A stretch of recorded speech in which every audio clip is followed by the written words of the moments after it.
Welcome to the Underground, the Steel City Underground, the black and gold standard for Pittsburgh Steelers coverage. Now, here's your host, Joe Kuzma and Zach Celedonia.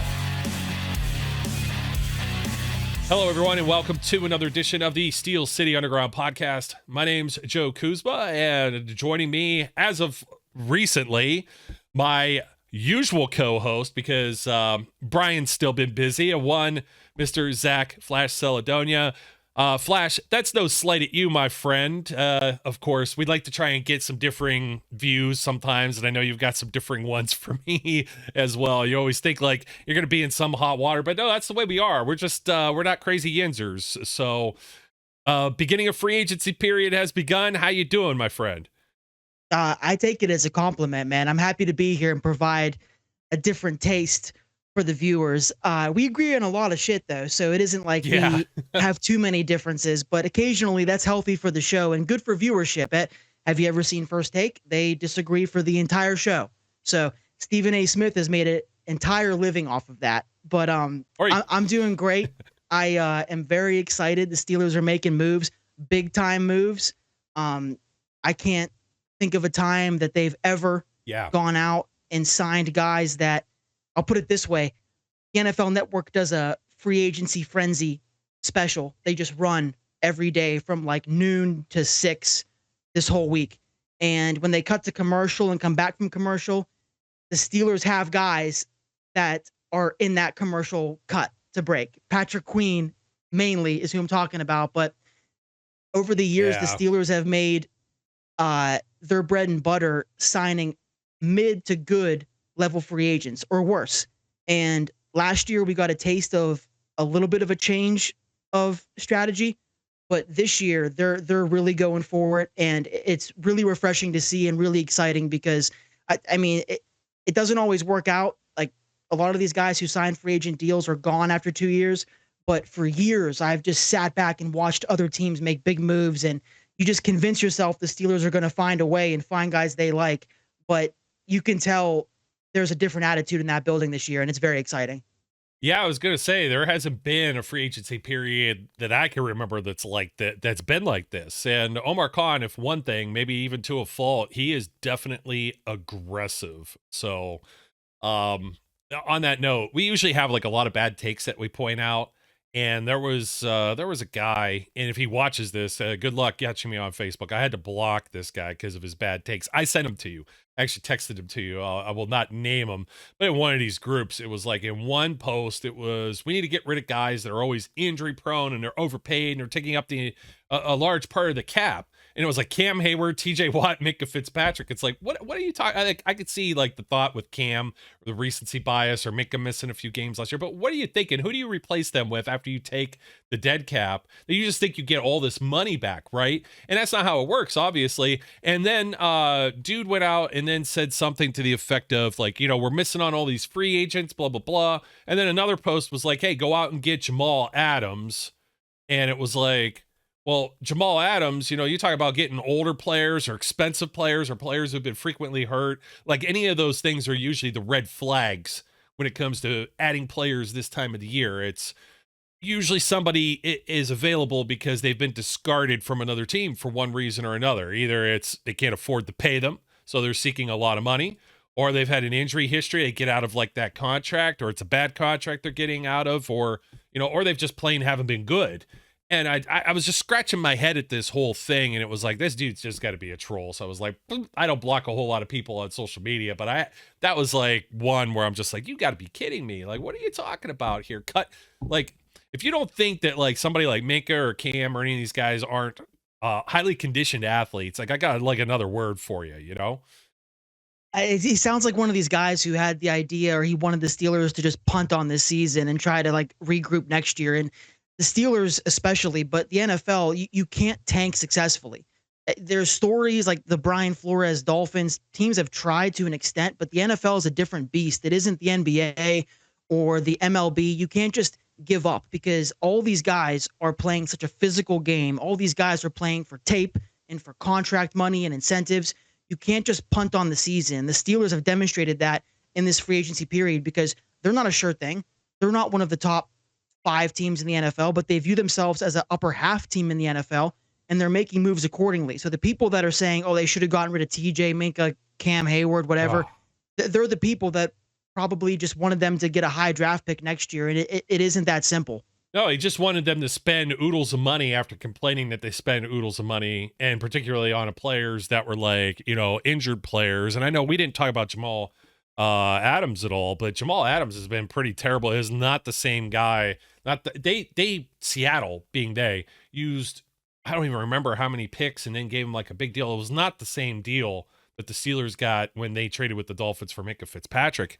And the guy's been like pretty much burnt toast. He's only played 10 games over the last 2 seasons, 9 last year. He's a linebacker. Before. It's basically what he's been reduced to. And he was also a linebacker. Yeah, he was injury prone before that. He had missed 8 games in the previous 2 seasons before that. So like when you look at this and 10 out of 34 games and then 8 out of the 32 before that, or 24 or whatever he missed. I don't know. The math with Joe, the graphics not going up. You know what? Let's head somewhere else with this because I had a whole show the other day. I don't like to say but I had to fly solo, and I wanted to get some words out about Russell Wilson and being added to the Pittsburgh Steelers and just some final reaction notes. And I'll get your thoughts on this too. You thought that we disagreed on this probably more than you did.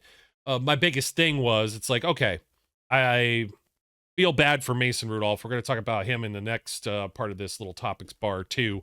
But that was where it was mostly coming from. I was a little disappointed with him. But the Russell Wilson thing, if you're sitting there and you're looking at a guy, it's like, hey, you know what? I'm going to stick it to the Broncos. I only want like $1 million. I don't want a long-term deal. They're not going to do anything that's going to, he's got his money, right? I thought he might look for a longer deal. I thought he might look for something else. I didn't think it would happen this quick. But you're looking at a guy with the resume of Russell Wilson, who I said, that's why I said I was conflicted about this. You look at a resume like Russell Wilson, you can get him for like $1 million, basically, like minimum. And then you look at somebody like Mason Rudolph, who, is getting 2.5, 3 million or whatever. Like, how do you justify that? I mean, I'm sure they liked Mason, etc. But how do you pass on Russell Wilson? So it's like, I've come around on it. I'm hoping, and I also said this in the last show, I was like, I've justified a lot of stick with Pickett, stick with Mason, look at the guys in the NFL in the playoffs that only threw for a touchdown or 2, 250-ish yards. If Russell could still like throw the ball downfield, as long as he doesn't get his ass sacked, it's been the worst part of his career has been sacks and fumbles thus far. Doesn't throw a lot of picks. I mean, Denver's been a hot mess for a long time, so it's kind of hard to evaluate that. It's really hard to pass on. I understand he's 35 years old. He's probably not a long-term, even beyond this year, solution. You don't know what's going to happen. Maybe he can be for 3-4 years. Maybe it could be a bridge. Maybe Pickett comes along. But when I'm sitting in, if I put myself in Omar Khan's shoes, and you got to report to, Mr. Rooney, and you got the room with Tomlin, Andy Weidel, all the scouts, everything else, how do you pass on a guy who's been like a 9-time Pro Bowler, who's been in Offensive Player of the Year or MVP conversations in the past and just be like, nah, we're just going to stick with the unproven guy who cost us more? It's not very smart roster building. So I've come a little full circle on it. I said I probably still would maybe for yucks get a Russell Wilson jersey. It just feels right to support the quarterback if he wins the job. We still got to wait and see. Get a Denver one. It's probably cheap. Just pick up an old one. That plays. I'm sure you're going to see people in the crowd if he starts that are wearing a Russell Wilson Seattle jersey or Denver Broncos Russell Wilson jersey. It hasn't not been done before. Oh, yeah. And I appreciate saving money. So I don't hate on those people. Yeah. And my whole thing, the main thing with Russell Wilson, I've been using this as a point of conversation with people because it saves you from getting into the nitty gritty of like whether you think he's long-term or not, or level of play he's at or not, or like if you think Mason got screwed or Kenny is being given up on too early. I think if you can boil it down to this, it was always going to be Kenny Pickett, Mason Rudolph, Russell Wilson, or Justin Fields for this season.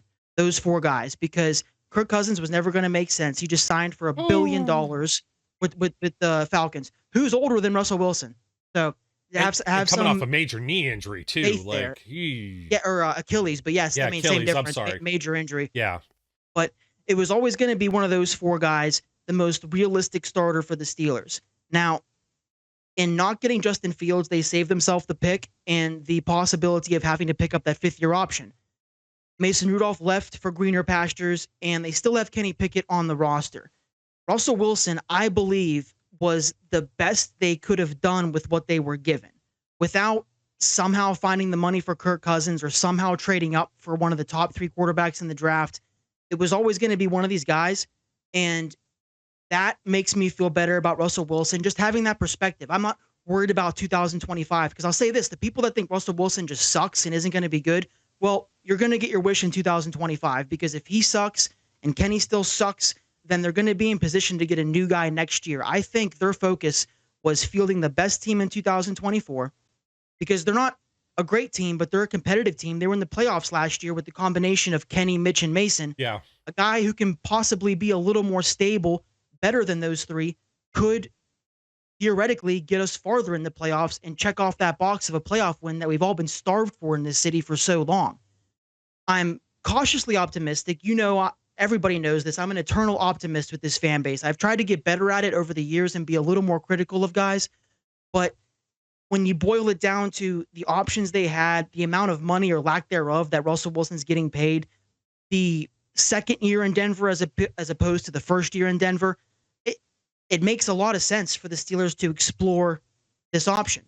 And it's not the end of Kenny Pickett in Pittsburgh, because two things. You kind of get laughed at if you suggest this, but I think it's a real possibility. I would say Russell Wilson has about a 75 to 80% chance of being the week 1 starter right now. Mm-hmm. However, that door is open. If Russell Wilson shows up to camp and he just sucks and he's not good, they can fall back on, hey, we're paying this guy less than our new punter, so we could still start Kenny Pickett and go from there.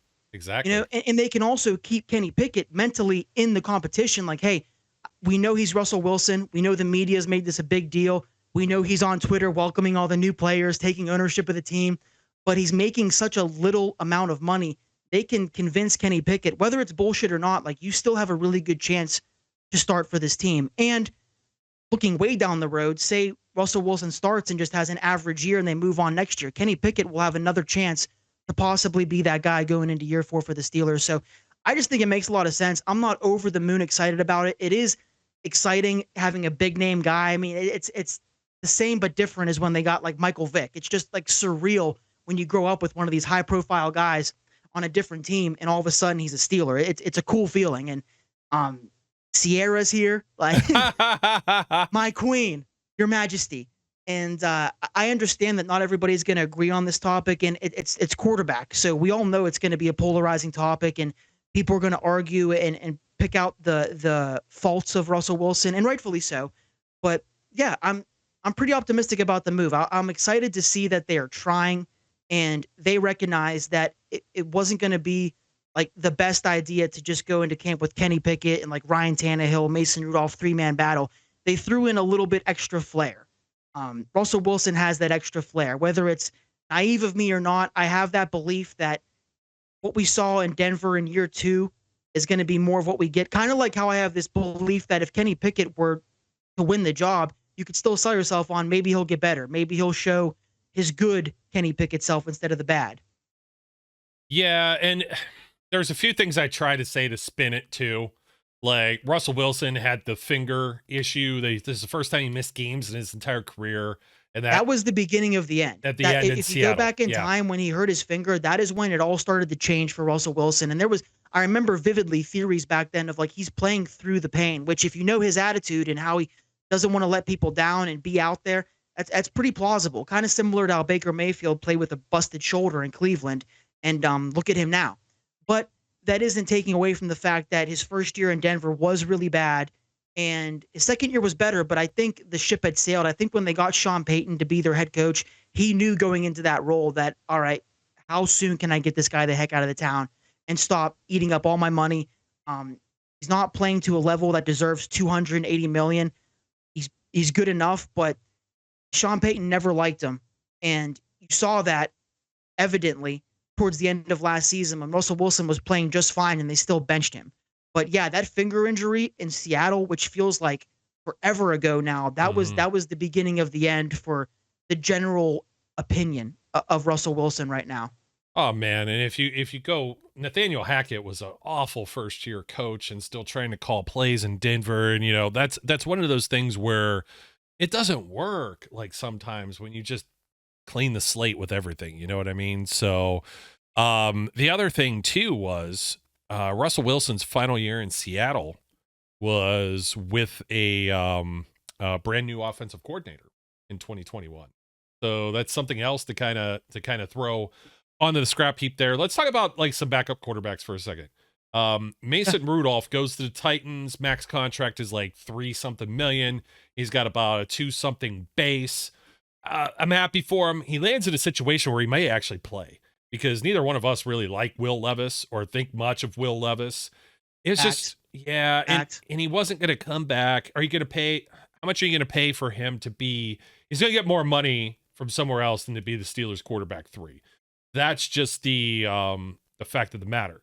So I'm excited for him because between Malik Willis and Will Levis, who they have now, Mason Rudolph showed enough to get himself probably 2 or 3 million. That's good.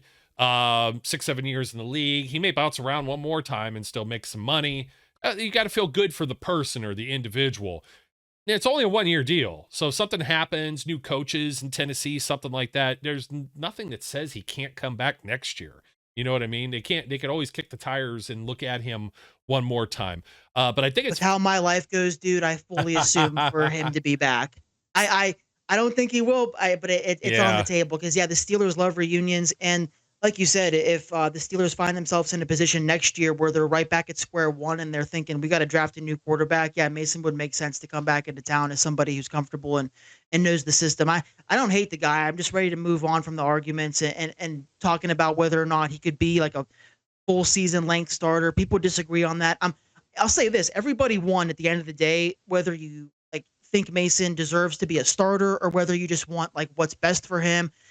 His 3-game winning streak in Pittsburgh helped revive his career because at the end of last season, nobody wanted him. The Steelers brought him in as an emergency quarterback, and he was able to do enough to extend his NFL career. So he deserves props for that regard, and he's making more money from the Titans than we're paying Russell Wilson. So, and on top of that, he's going to be in Nashville, where I tweeted about this, but Nashville chicks and Mason Rudolph, they're going to go together like PB&J. Like, they're going to love Mason Rudolph. Tall, dark, and handsome. Put a cowboy hat on him.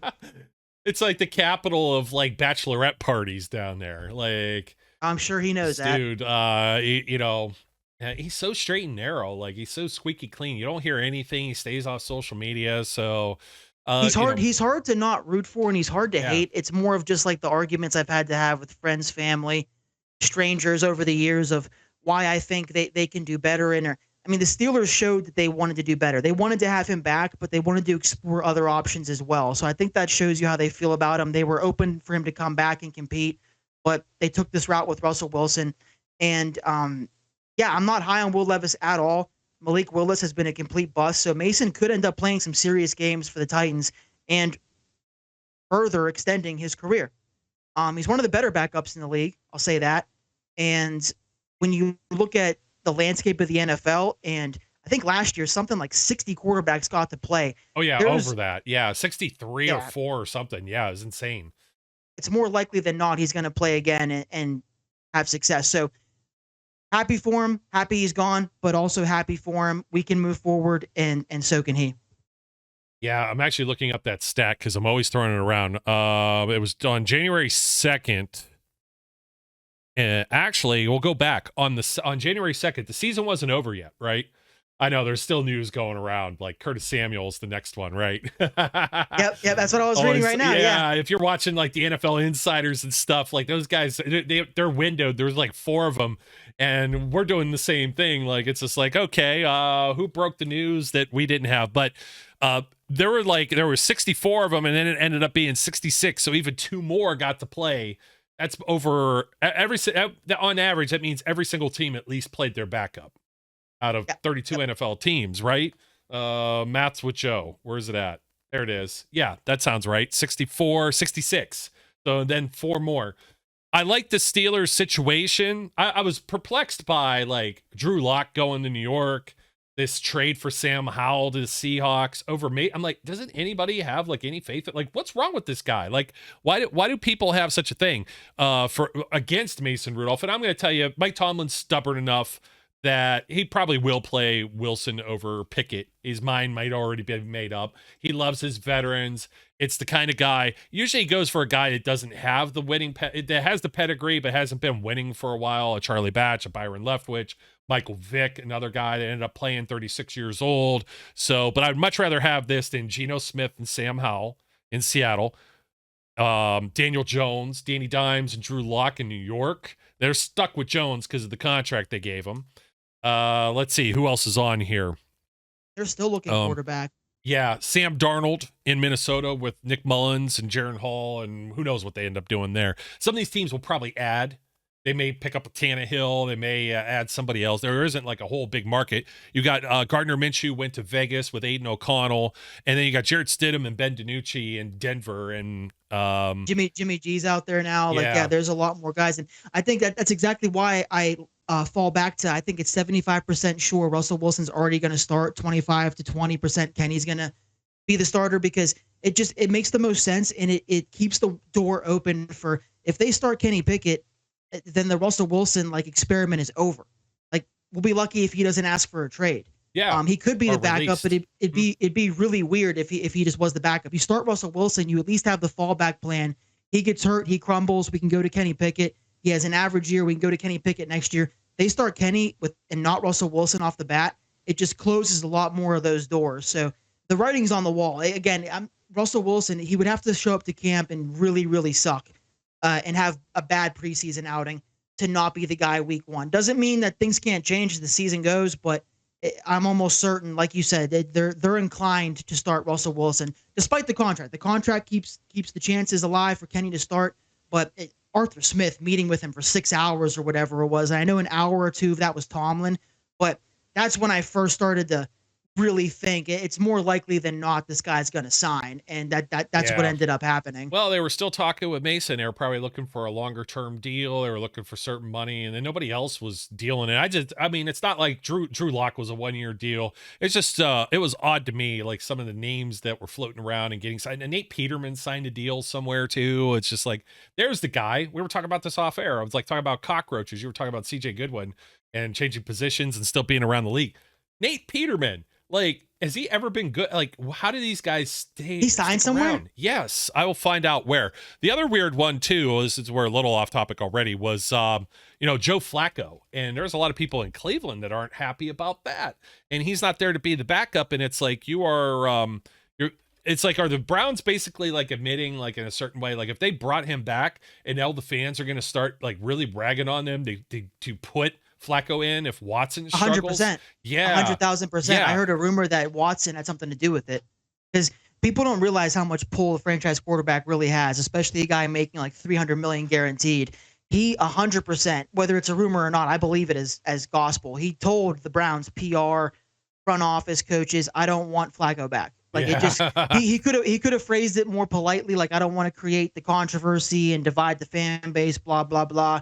But he wanted Flacco out of there, and I think Flacco probably sensed that too. Flacco's not an idiot. I find it very funny that he went to the Colts, where I'm a big Anthony Richardson guy.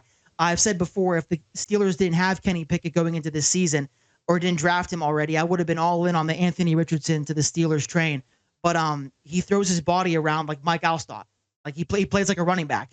So Flacco's going to have a good chance to play probably at some point again, just because Richardson plays such a physical game and uses his body like a battering ram.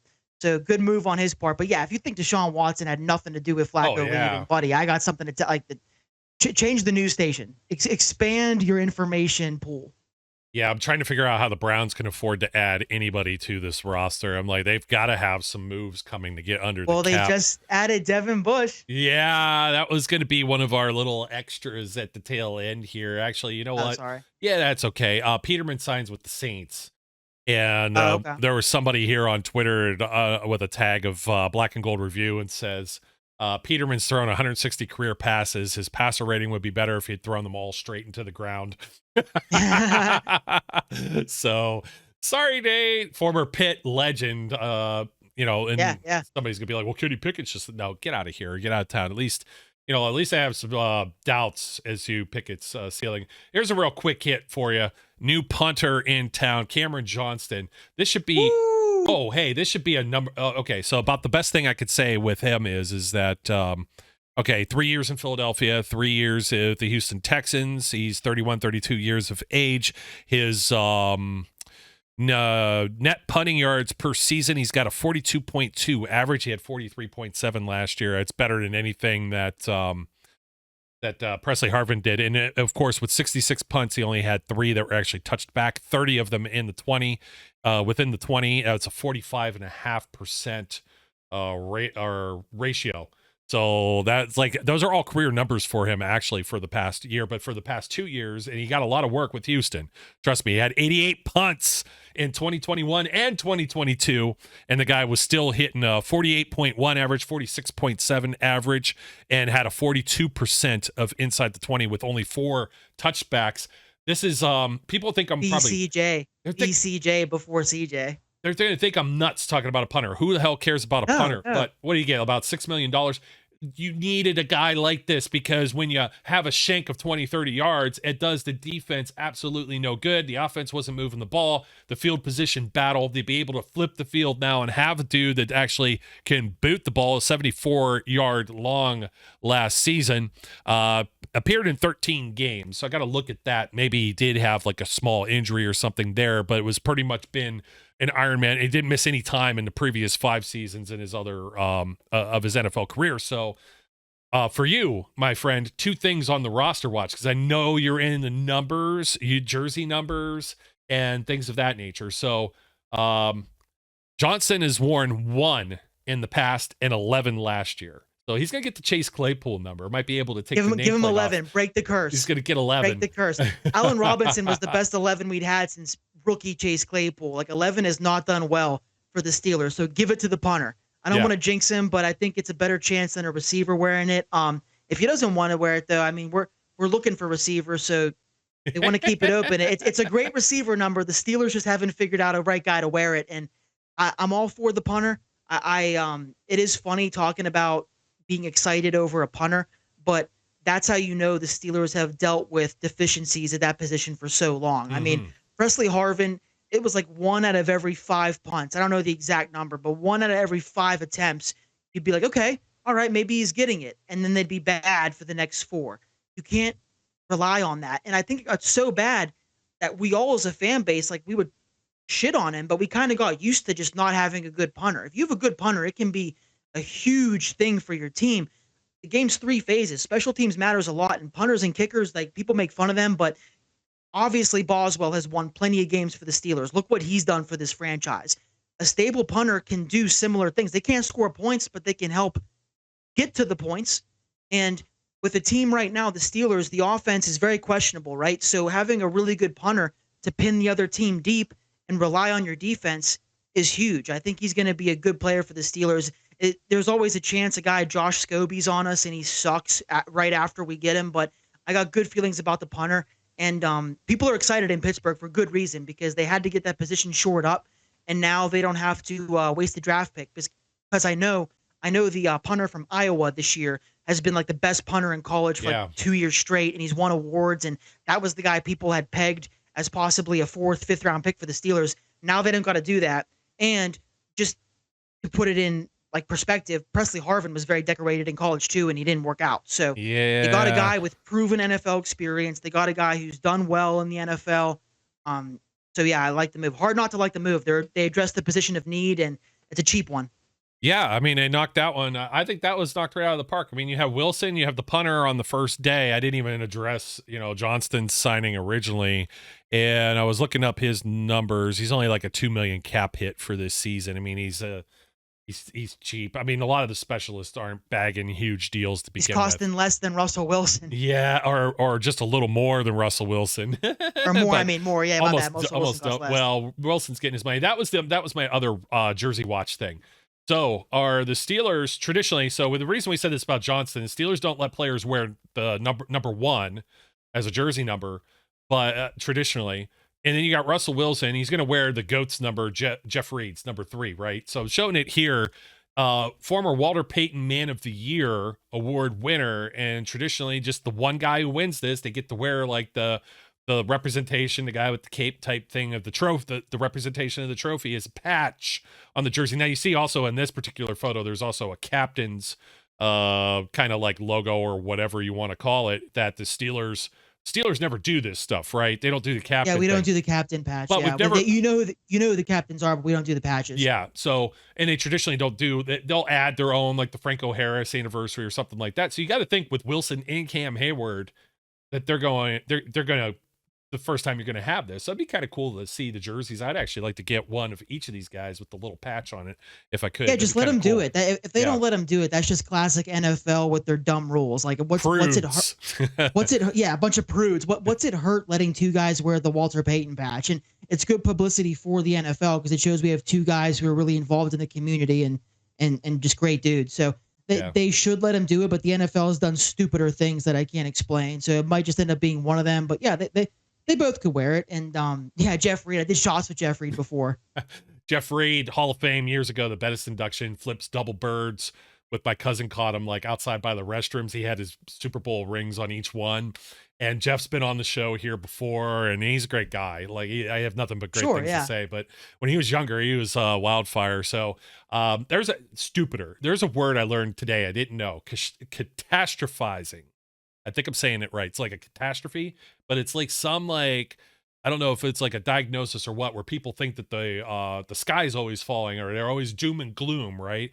Catastrophe. Yeah, exaggerating, doomsdayers. Yeah. So on that note, Diontae Johnson gets traded to the Carolina Panthers, and everybody has the Steelers and Omar Khan after they're excited because there's a couple moves down here where that happened earlier in the day, but I'm jumping straight to the trade first. And all of a sudden, it was like everything else that happened was dog shit.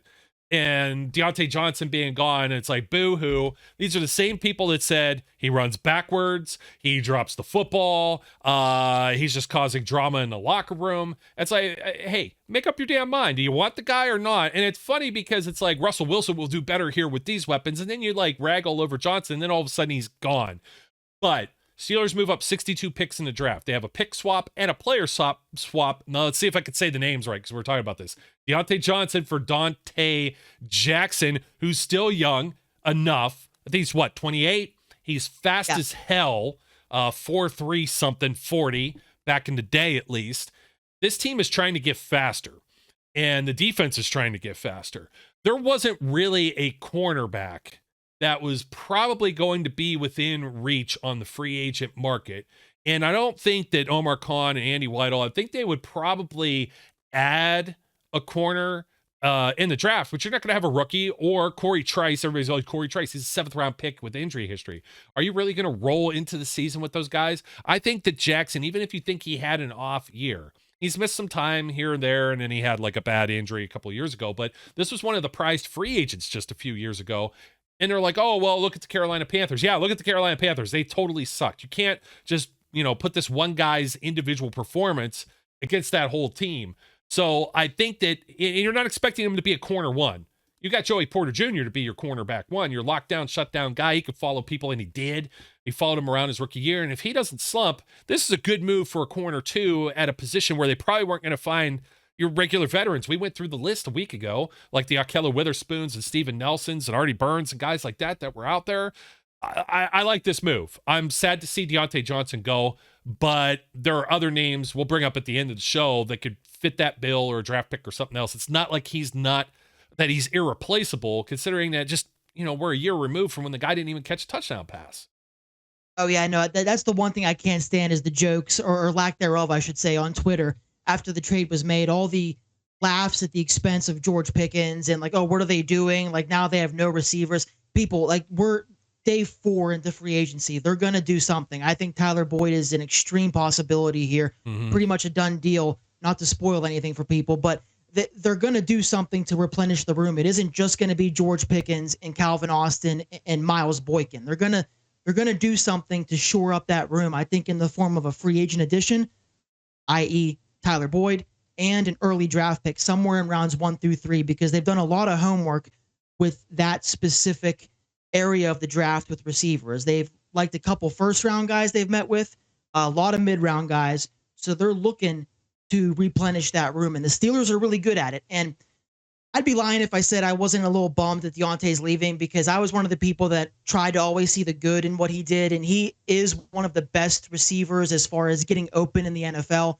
It's everything else that gives you pause with Diontae. It's the running backwards, the drop issues, the cryptic tweets, the fighting with teammates, fighting with coaches. It just had to be done. And look no further than the compensation they received from the Panthers. The Steelers didn't have much leverage. The word was out that they were going to move on from Diontae Johnson. Almost everybody was talking about it, whether you think a guy just tweets out for clicks or whether you think he's an established reporter. There was smoke to the fire of Diontae Johnson being out of town. So I don't really fault the return.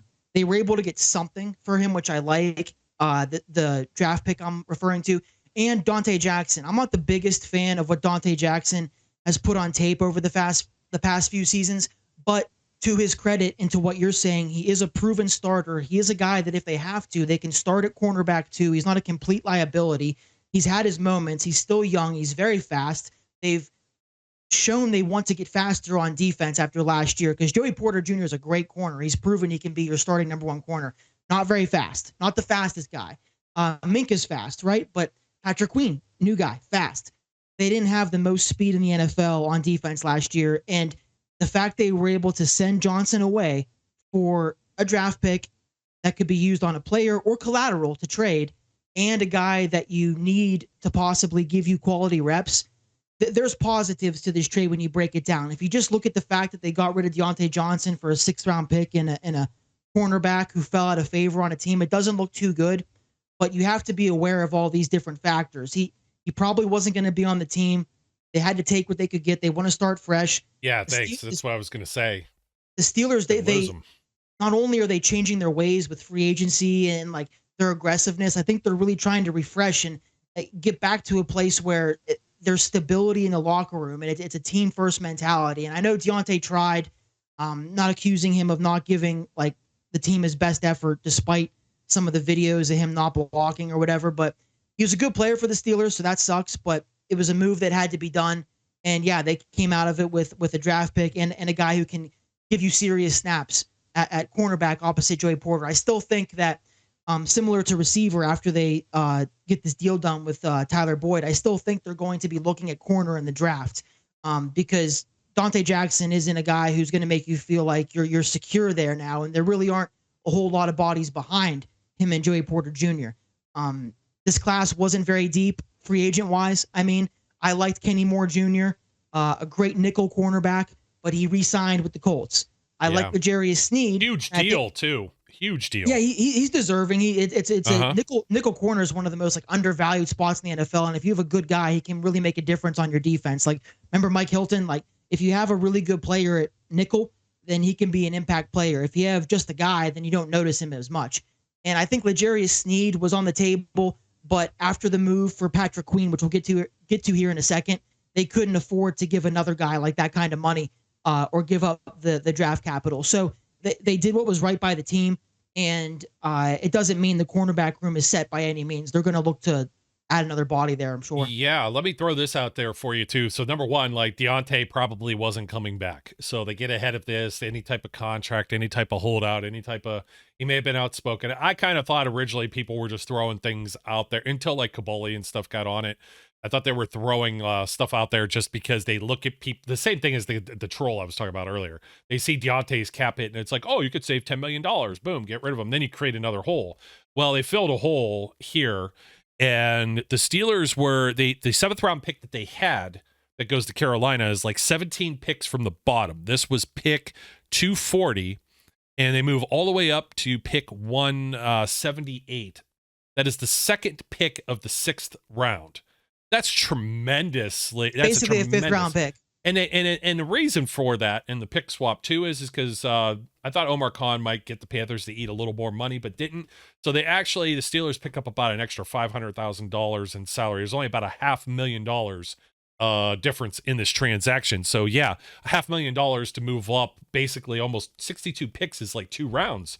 if they've got all these compensatory picks, the picks for Rooney Rule stuff and everything else now that get thrown into this and expand this draft a little more, but they might as well have I always 8 or say 9 when rounds. you're that close to the top of the round, that's basically a 5th round pick. It's like Joey Porter Jr. last year. He's basically a 1st round pick. When you're that close to the top of the next round, it sounds a lot better. I'm sure people didn't do that math when they saw the trade go through. They were like, "Oh my god, a 6th round pick and Dante Jackson, this guy's a bum. We got fleeced." That's exactly what they're thinking. So, yeah. and did you really get fleeced? Do you think he's better or worse than Levi Wallace? Do you think he's better or worse than putting Patrick Peterson back out there? Do you think he's better or worse at corner, at least, or at least on the outside or the boundary? Patrick Peterson was done there. I was looking. That's for a great point. That's a great point. Looking for him to be. He could still be back. You never know. It's like, hey, we're gonna boomerang back around. If you got any feelers, blah blah. Maybe they bring him back as like a dime back or a big slot or something like that, which I wouldn't mind. So, rolling right along because we got a lot to cover here. We'll do this one quick. Long snapper news. Christian Kuntz re-signed. And it's funny because most people wouldn't be able to recognize him on the street. I think there's a video out there with the Steelers social media just talking about the same. So this will be some, at least if they don't bring in somebody to compete with them at camp, it's at least consistency for Chris Boswell. Let's just jump right to the next one. This is a pretty big one here, which is Patrick Queen, formerly of the Baltimore Ravens, the top inside linebacker in the free agency class. And guess what? We said there are things that are non-traditional that Omar Khan's doing. He's being aggressive. This was an aggressive move to go out there and sign the largest free agent contract that the Steelers have done for an outsider. And they're able to do this because of $1 million to Russell Wilson, because Kenny Pickett's on a rookie contract. You're able to afford these kind of things now and do things that are a little unconventional or the old Steelers way. So I'm on the record saying this before, Zach, and I said, well, Queen came along because of Roquan Smith and really stepped it up and was an all-pro last year and had his best season. But I think he could also do that with Landon Roberts. I think this also kind of helps you protect or at least insulate yourself from whether or not Cole Holcomb can return to 100%. And then you got some dogs out there again, because you can't go out there with Cole Holcomb having come off the injury, bring back Quan Alexander off the injury, and Landon Roberts, and then you're just digging yourself the same hole again if history happens to repeat itself. So I'm a fan of the move, and like I said, a lot of that too might have been some of my criticism of Patrick Queen is also because when he didn't have Roquan Smith out there, which might be unfair to him. Yeah, two-time All-Pro. Two-time All-Pro. And I'm with you on the Roquan Smith elevating his game. I was really on that before Queen was a Steeler. But I think that it's only natural for a guy to get better if he has the goods. And when Queen was a rookie, I think he was 21 years old. He's still only 24, 25. So his maturation process is right on track. Does it help having one of the game's best linebackers next to you? But yeah, Roquan Smith also benefited from two-time All-Pro Patrick Queen next to him. And the Steelers have never done this in my fandom, dude.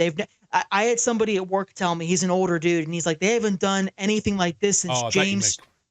Continue. Sorry. I thought you said that they were saying, no, not that older dude. I thought they were saying Queen was an older dude. And it's like, no, he's 24 years old and already has 4 years in the league. Oh, by the way, second team All-Pro, but he was an all-rookie team for Pro Football Writers, blah, blah, blah. So he was a Pro Bowler and second team All-Pro last year. Just the one.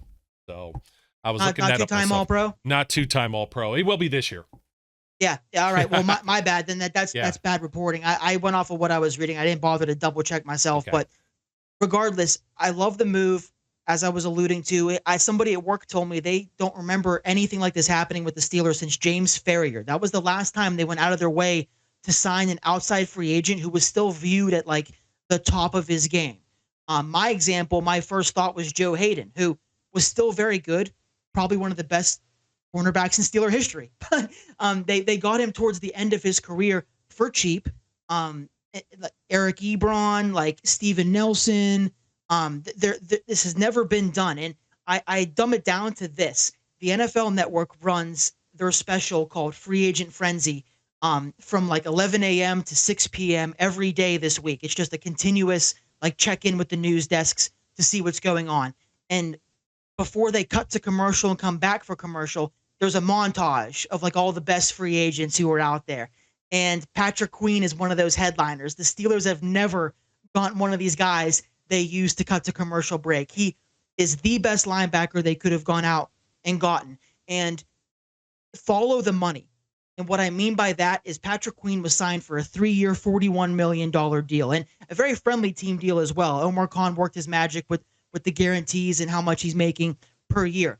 But the next best linebacker, who I thought the Steelers had a better chance of getting, was Willie Gay Jr. from the Chiefs.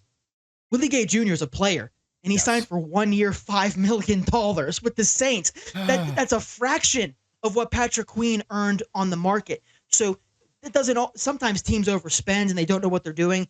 There was nobody close to Patrick Queen on the linebacker market, and the Steelers got the best one. Another reason why I thought Gay might be more likely than Queen was because Patrick Queen and Mike Tomlin exchanged words through the media, and Queen made a deal about how Tomlin's always chirping him when he's close to the sideline, calling him not a Raven, not a Raven, not a Raven. In hindsight, I should have realized he was just testing him. Like, Tomlin loves to mix it up, and by saying you're not a Raven, maybe he knew because you're meant to be a Steeler kid.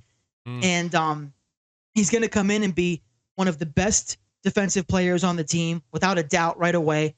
Every down linebacker. He's got his head on straight. He's great on the field and off the field. He can do it all. He can cover. He can hit. He's probably going to be a captain if they feel that good about him rolling out of camp. But usually the middle linebacker, like, he's going to get the green dot, basically. But I'm sure TJ Watt, Cam Hayward will still be captains, quote unquote. But Queen's going to wear the green dot for you. It's just so unexpected, man, and so refreshing. Honestly, I get excited every year over guys they bring in, but it's like with this move, it's 100% justified. You can't be too excited about the addition of Patrick Queen to the Steelers. If everything goes how they're expecting it to and how they're paying him, this guy's going to be one of the faces of the defense for a long time. He's going to be right there with TJ and Minka and Cam Hayward. The three pillars of the defense has now turned to four with Patrick Queen, and the five if you count Joey Porter Jr. But man, I'm ecstatic. Only question is what number are they going to give him, because I know Queen was wearing a single digit in Baltimore. And the Steelers are so annoying about that. They just don't want to get out of their own way and let guys thrive in these single digits. If they stick him in 96, dude, I'm going to be out. I'm going to change my entire opinion. So he was wearing 6. And I was thinking the same thing. And when you tweeted out or posted or whatever X does, you X'd when you said 96. I lost my mind over that. Has anybody got 96 right now? Brandon Fajoko had 96, so that's he's 96. That's expendable. He's that's not going to happen. So single digit wearers. But I have another one for you too. Okay, so Dante Jackson. Not Diontae Johnson, Dante Jackson. No way in hell he's getting 26. So that's like an unofficial. I would be very shocked if they gave a defender, and I know it's probably happened in preseason or something like that, but that's the old Rod Woodson number, 26. Now, Lev Bell and some guys on offense have worn 26. But I'd be kind of curious to see if 26 gets issued on defense. I would almost think there's no chance. DeShon Townsend. Did he? I'm going to have to look at the historical numbers then, because Steelers are such a historic franchise, and we have so many Hall of Famers and good players. They just can't retire everything. They don't hand stuff out, but they're very, very limited. I always think of like the 50s in particular. The 50s. You know what? You know what? I goofed on this too. Here's some names that there's been 2 defenders. You're going to be mad when I even mention their names. Oh, Mark Barron. And Mark Barron or Baron, or however you used to say it, and Will Allen. Oh yeah, Will Allen. Yeah, so they've given it out before, and we'll see if it ends up being anything official. I was trying to look on the Steelers roster now, and there's nothing. Real quick, I don't want to forget to say this. Yeah. I thought about this point earlier too. Follow the money, right? Cole Holcomb, who was supposed to be the Steelers linebacker 1, and to his credit, was showing signs of playing better before his injury and really was playing up to his contract level towards the end of his short season. He signed for 3 years, $18 million. Okay. And that was the guy that was supposed to be the new number 1 linebacker, the guy they felt good about. Again, that's not even half of what Patrick Queen is making. So they have all the confidence in the world in this guy. He deserves the money. I thought that they were looking at him and Gay as the linebacker, but I'd be lying if I said I still wasn't a little bit surprised that they were able to land the big fish. Because every year I'm looking at the big fishes being like, oh, yeah, he could come here. But it's one of the first times they've ever actually followed through and followed my advice. Yeah, and we're talking about guys flying to the ball. We're talking about being able to win within your own division, another first-round pick added to, the pedigree of this defense, but yet another former Baltimore Raven gets added to the Steelers roster via free agency. DeShon Elliott, a safety. He's rather young too. I got to look up his age now real He's quick. 26. His birthday is in April, so he'll be 27 when the year begins. But yeah, he is still very young. From the University of Texas, drafted by the Baltimore Ravens. I actually was rather high on him in 2022 when he was a free agent from the Ravens. Tweeted about possibly getting him. Doesn't end up coming to fruition. He goes to the Lions, has kind of like a mediocre down year. Goes to the Dolphins last year and has a rather good year. 7 pass breakups, a lot of tackles, a lot of snaps, interception. He is an underrated player who, if they want to, they can start him this season with the utmost confidence. It isn't like, Absolutely. oh, they better still draft somebody. They could, but DeShon Elliott can 100% be the starter opposite Minkah Fitzpatrick for their defense. He calls himself the Joker. That's great. Love that. As the Flash, love self-given nicknames. And is a former Raven. Like, whenever a team loses a player that I myself think might do good for the Steelers, I love to check the comments under the NFL Insider to be named later's tweet about a guy leaving. And back in 2022, when Rappaport and Schefter were tweeting about Elliott leaving, Ravens fans weren't happy. They wanted him to stay. They liked him. So that nobody's more honest than a fan who is losing a player. Because once a player leaves, you have every chance to be like, oh, he's overrated. Wasn't that good? Glad we didn't pay him. They were upset he was leaving. That tells me he's good. And he's a very underrated physical guy. He's a good tackler. He's the guy that, if people remember during the playoffs this year, Mahomes' helmet broke. Yes. The paint chipped off. That was DeShon Elliott hitting him. So we're lucky he's here. We're lucky the NFL didn't have him killed.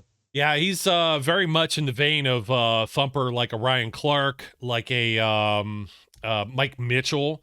So, I think so too, but I think he's a little more rangier. His stats won't reflect that. He doesn't have the most amount of interceptions but last year, 7 pass breakups. I think he's a little better at coverage than people realize, which is great. Like, sleep on him, please, because this guy could be your starter opposite of Minkah. Yeah, he's a player. We were talking about distinctions between safeties, free safety, strong safety, or whatever. So he's played like an actual distinction of free safety with Baltimore and Detroit. Kind of used, Miami doesn't quite do that the same way like we're thinking with the Steelers. And also give some credit to Locked On with Steelers, Chris Carter, who's also tweeted out this. He said that DeShon Elliott had 266 snaps in the box last year and 279 the year before that. So he could play more of a traditional strong safety role, but it doesn't handicap the team also. Like we were talking about Jamal Adams being like basically a linebacker, Keanu Neal for, all intents and purposes too. Neal was starting and KZ was that sub package guy who's like 31 years old. KZ's still under contract for another year. So they've kind of plugged in a lot of this. They don't really have like depth in the corner positions yet. And they don't have, they really don't have a slot corner as of just yet. But Elliott is a guy that could kind of be moved around as a chess piece as well. So it's really exciting when you see like the 3 moves that they've made there with Jackson, Queen, and Elliott, and you're adding them to what you've already got. I think it's pretty promising. I mean, there isn't a whole lot where I look at this defense and say, okay, now you start looking at like best player available, or we'll see what they do on the offense. Like you said, I do believe, and you have mentioned it once already, I think you got some more Elliott stuff to say, but why don't we just throw Tyler Boyd in this since it's on the tip of my tongue? No more Elliott stuff. That's good. So Tyler Boyd could be pending. There's smoke around the fire because he's a former University of Pitt type guy. He's a hometown type guy. I was always curious about this. It's the strange bedfellows. You've got 2 former Ravens coming into town, and or there's the familiarity of playing against somebody a few times like Russell Wilson or somebody like that. where you're like, okay, I know this player. I've seen this player. You have a familiarity with them. You already kind of have ideas on what you could do with them. And that's why you see this happen around the league. Saquon going to the Eagles, stuff like that. So Tyler Boyd, he's approaching, let me see, he's going to be 30 in November. So he's still got a year or two probably in the league.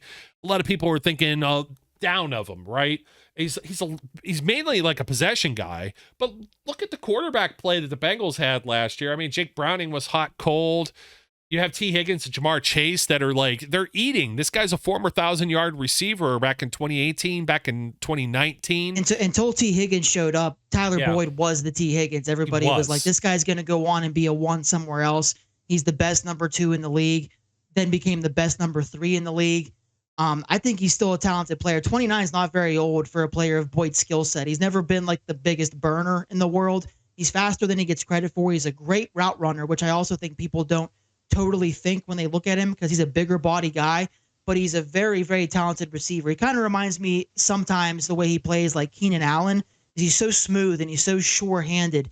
And yeah, there's definitely something there. I can tell you he's not an NFL player, but growing up playing the video games, there was something about whenever you create a player and you got to play against the Steelers. You know, you want to show your hometown team, you want to show the fans that you still got something in the tank, and you want to show them what they're missing.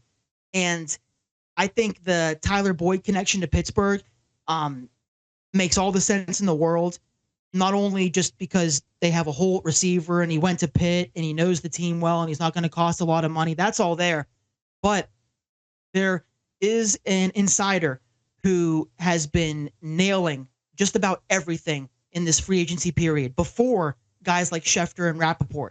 Don't know a whole lot about this guy, but if you go onto his account, you'll see that he's got way more followers than he's following, and you can just scroll down to when free agency started. He's batting like 90% on what he's predicting. And this morning, he tweeted Tyler Boyd to the Steelers, like, done deal. That was it. And I saw that, and I was like, this guy, he seems to know what he's talking about, but do I want to trust it wholeheartedly? So I saw that on his account, it was clear that he was a Giants guy, Giants fan, Giants reporter, whatever. So I have a mutual follow on Twitter. She's like a influencer, and she's a Giants fan, way more successful on social media than I am. But I sent her that tweet, and I was like, can you vouch for this? And she said, yeah, Ricky's legit. He told me about the Brian Burns trade to the Giants like 2 days before it happened. You know, and that's just one example. This guy, she thinks that this guy is either an agent, a friend of an agent, or a family member. That's how he keeps getting all this information.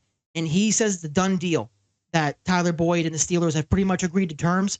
It's just waiting to come out. So people can hold this against me if I'm wrong, but I think it's about done that Tyler Boyd is going to be a Steeler. And it's not going to prevent them from adding to the room further because all you have is George Pickens and potentially Tyler Boyd and Calvin Austin, Miles Boykin. They've shown interest and they've taken time in looking at the draft class. So getting a guy like Tyler Boyd allows you to draft a guy potentially in the 2nd or 3rd round who might not be able to play week 1 or week 2, but you don't have to rush him out there because you have Tyler Boyd, Calvin Austin, George Pickens. They could even pick a guy in the 1st round and not rush him out there because they have shown interest in 2 first-round guys, Rome Odunze and Brian Thomas Jr. from LSU. Both guys are viewed as first-round picks. The Steelers have interviewed both of them. They also like Lad McConkey from Georgia. I can never remember how to say that. But what I'm getting at is the Tyler Boyd thing makes too much sense just because they need a receiver and his connections to Pittsburgh and how much he's going to cost. But it's also out there in good faith that it's pretty much a done deal. So if it's not announced tonight, I'm going to go to sleep thinking that the Steelers got him, but it could be announced at any second. Their options are dwindling. Similar to cornerback, there aren't a whole lot of guys they can look at for receiver. Yet another reason why all roads lead to Tyler Boyd in Pittsburgh. There is Mike Williams from the Chargers who was released because of injury, a failed physical, and his money. He's very similar to George Pickens. I don't know if he makes sense for the Steelers. And you're looking at a bunch of like mid-level guys that really, there's no guarantee they're even going to crack the lineup in Pittsburgh. Boyd, at least you can feel safe. He's going to play, probably start, and contribute in a large way. He's one of the last receivers worth a contract left on the market. I know a guy, when I was tweeting about this yesterday, he theorized, oh, maybe Curtis Samuel. They love their former Ohio State Buckeyes, and he's kind of like a Steeler player as far as like an under-the-radar player they could get for cheap. He just signed with the Bills. So they're missing out on guys here, and I think it's because they have a deal in place with Tyler Boyd, which I'll be happy about. I think he can still play, and might be a 1 year, might be a 2 year, but I'm on board. Yeah, I'm warmed up to it. Especially, I think you need a veteran player. It's the Russell Wilson thing, dude. It's like their options are just limited. It makes me feel better about all this. If there were like 4 or 5 guys they could still get from, and they landed on Tyler Boyd, yeah, maybe I wouldn't be as enthusiastic. But he's about the best left on the market. They, outside of trading for like Tyler Lockett to reunite him with Russell Wilson, it's pretty much Tyler Boyd and the Steelers just staring at each other on the dance floor. I kind of wonder how many 2 tight end sets or 3 wide receiver sets Arthur Smith's going to run. This is like the whole like dark horse in this whole thing. Would you hear he was talking with Brock Bowers at Georgia. All the draft pundits were making the same joke. You stay away from him. Don't do this. He has the opportunity to do the funniest thing of all time, because if people don't know, Arthur Smith, like, people believe he's the reason why Kyle Pitts hasn't reached his full potential, even though Kyle Pitts had close to 100 targets last year. There's this running joke that if the Steelers were to get Brock Bowers, who's the best tight end in the draft, then he would just do nothing. He would sit on the shelf for the Steelers. But in a ironically funny way, if they were to get Brock Bowers and Arthur Smith was so into the backup tight ends like he's made out to be, Darnell Washington would finally get his revenge on Brock Bowers from taking all his targets at Georgia. That's funny. And there are some, like Mark Caboli of The Athletic was talking about Tyler Boyd. The biggest hurdle, Tyler Boyd to Steelers conversation, are the Chiefs.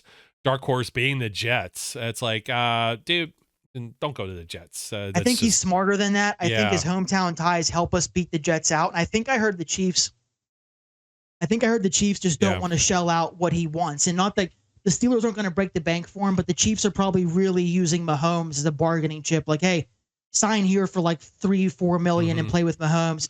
The Steelers are probably more willing to give him like a 2-year, like $17-16 million deal. The Chiefs aren't going to give him that. The Jets might offer him up more, but don't go to the Jets, dude.